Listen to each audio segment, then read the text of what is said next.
Horan heads towards the great dungeon for the expedition, but his mind is still stuck on what he read in today's newspaper. The article clearly wrote that he was banished from the hero's party because he was weak, although Horan already knows that it will happen one day.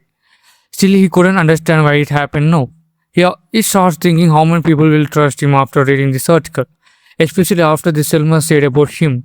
All the rookies in the expedition were talking about the topic. Logan remembers that Horan had said yesterday that he himself left the party. But if he was banished, then the truth must be something else.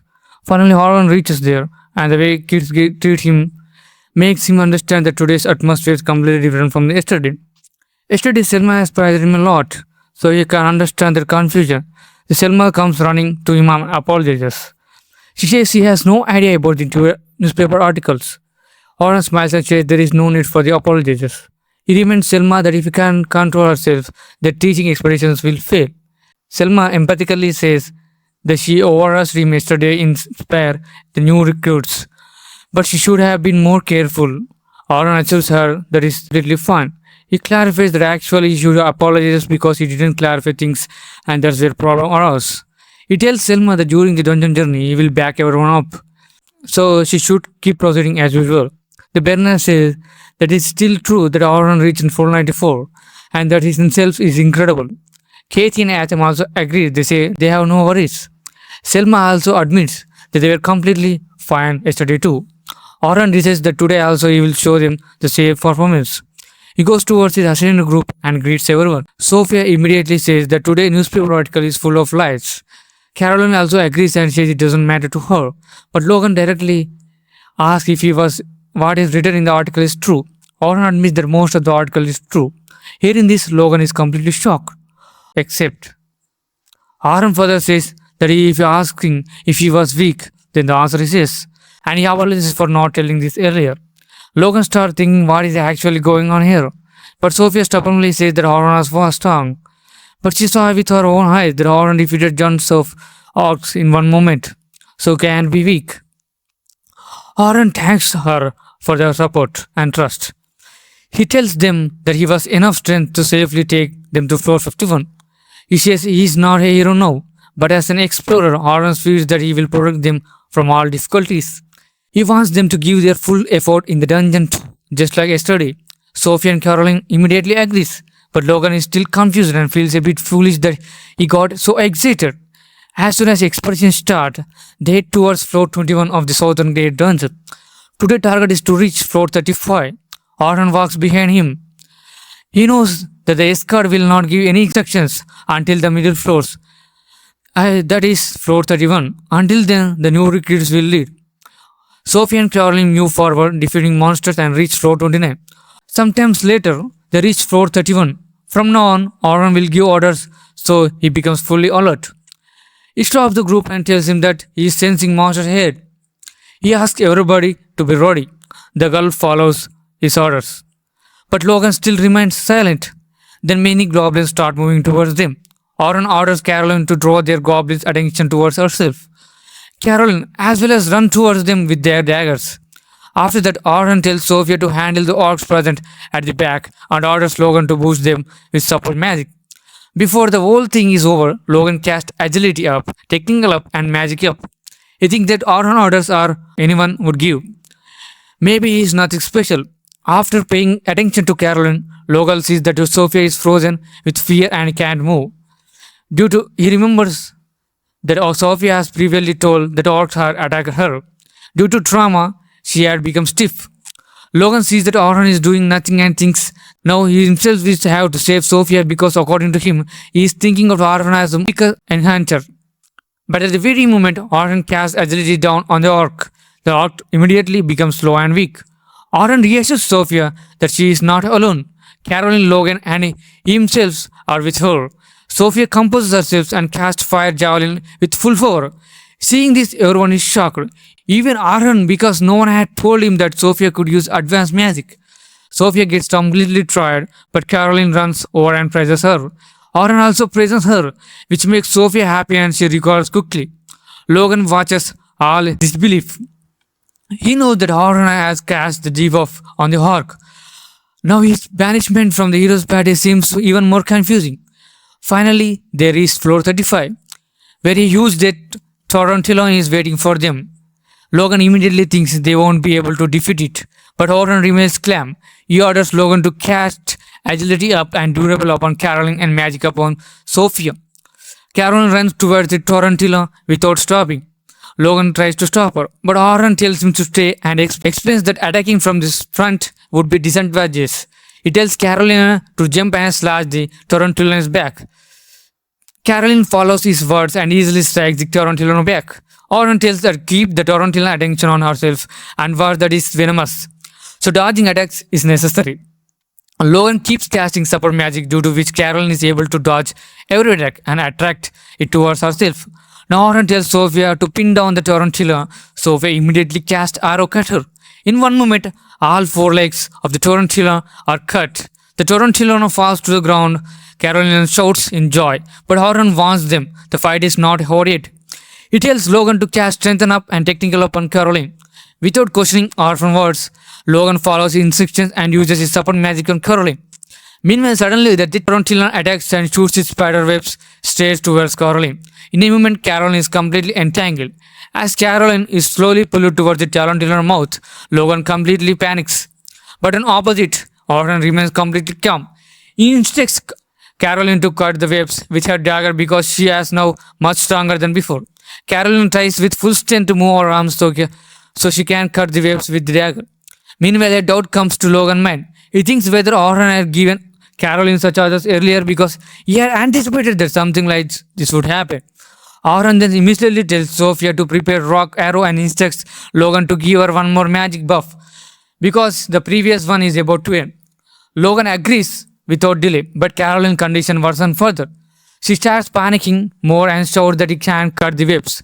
Oren observes the entire situation. He knows that Logan can maintain only 3 spells at a time. In this case, he has no other option left. The Oren himself uses Sharpen Off. This spell instantly enhances Caroline's daggers. Due to the boost, Caroline finally succeeds in cutting the spider webs. As soon as Caroline is free, Sophia fires Rack Arrow at the moment and the dead tarantula is defeated in one hit. Caroline, as always, happily runs towards Sophia and shouts loudly. Oren praises Logan and says that it all was possible because of his support magic. Logan thanks him. After that, Oren tells everyone that it is now time to return. When everyone reaches outside the dungeon, Selma tells him that tomorrow is their last day. So today, they should rest well so that they are fully ready for tomorrow. Before Oren leaves, Baron and Anthem comes to him and invite him to eat something with them. Oren is a bit surprised because he didn't expect them to want to join them. But he feels good that they are not bothered by at all. He accepts the invitation thinking that during the exploration they didn't give much talk, so this could be a very good opportunity. On the other side, Logan asks Sophia about the incident when Oren saved her. Sophia tells him that it happened 3 days ago in the newly discovered dungeon, completely alone in the tent. Sophia says yes, so Logan asks her to tell now how Oren was fighting at the time. Sophia first gets confused about what to tell, so Logan asks if she remembered what spells Oren used with what his fighting style was like. Sophia tries to remember and tells him that he used an incredible wind blast against the orcs. So she had also seen that Oren seems to be powering up his sword with his super magic. Logan immediately assumes that it must be a sharpness because it is a support smell and uses on weapons, not on people. Caroline excitedly interrupts and tells him that Oren uses the same spell today too. Her dagger becomes very sharp in 1 second, and she herself was very surprised. Logan then asks Sophia if Oren was using a sword at the time. Sophia says yes and tells him that he was advancing while cutting the orcs. And Logan completely understands that Oren is not an expert in magic but also in sword combat. Sophia furtherly says that she herself doesn't know why, but Oren had said that after leaving the hero's party he chose to become a frontal attacker. Hearing this, Logan is very surprised. He immediately says that it doesn't make any sense because today in the dungeon, Oren was acting exactly like a perfect enhancer. Recalling Oren's performance in the dungeon, Logan realizes that he has misunderstood Oren in the morning.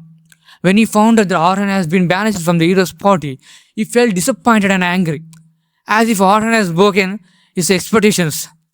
But the truth was, during the fight with the orcs, Oren had secretly used agility down debuff that reduces the enemy abilities. Logan has heard that even Selma rarely uses such spells because they are very difficult, but Horan has used it easily. Then, of, then on floor 35, their fight with the Death Tarantula happened.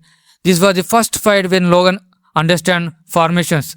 If the defenders keep the enemy distracted, the attackers and supporters can focus on their next move. This is the right way to fight. Aaron knows exactly when the party buffs would end. He also predicted the death tarantula last attack when Caroline was trapped in the webs. Aaron was reading the flow of the battle and giving perfect orders. He was on much higher level than everyone else. Even after knowing all this, Logan doesn't understand why Aaron wants to become a frontline attacker. Caroline asks Sophia if he is strong as a frontline attacker too. Sophia replies, yes he is. Shimi reminds her she told in the morning Aaron has knocked dozens of orcs in one moment. Caroline gets very impressed and says she also wants to become that strong soon. Sophia agrees and assures her that if she gives her best, she will definitely become strong. Logan becomes silent again. Thinking about Aaron, he realizes that is the sign of a real genius. But he is not someone who gives up. He decides that he will learn as much as he can from Aaron and become strong himself. Caroline breaks his thoughts and says there is a scary look on his face and asks if he is tired. Logan immediately composes himself and says he was just motivating himself for tomorrow.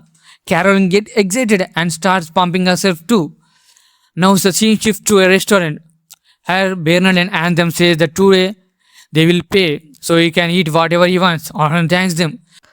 Bernard jokingly says that since he was in the hero's party, he must have partied a lot.